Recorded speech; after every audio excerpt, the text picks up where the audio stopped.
Dinar Candi kini bernapas lega, menyusul perdamaiannya dengan Pengurus Besar Serikat Mahasiswa Muslimin Indonesia, PBSE-MMI.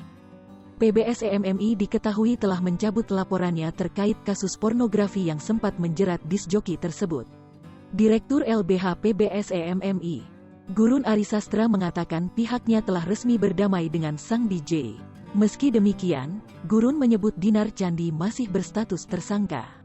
Jadi kita datang bersama Dinar yang statusnya menjadi tersangka, kami telah sepakat untuk berdamai dan surat keputusan kami terkait dengan perdamaian ini sudah disampaikan ke SPKT.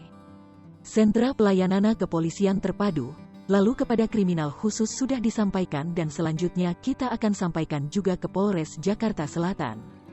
Penyidik serta Kasat Reskrim untuk menyampaikan informasi ini, ujar Gurun Arisastra selaku Direktur LBH PBSE-MMI, di Polda Metro Jaya, Senin, tanggal 20 September tahun 2021.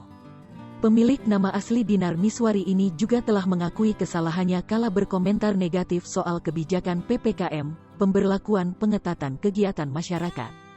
Dinar Candi menyadari jika aksi nakalnya itu telah melanggar norma sosial dan budaya masyarakat Indonesia. Ia janji tak mengulangi perbuatannya tersebut.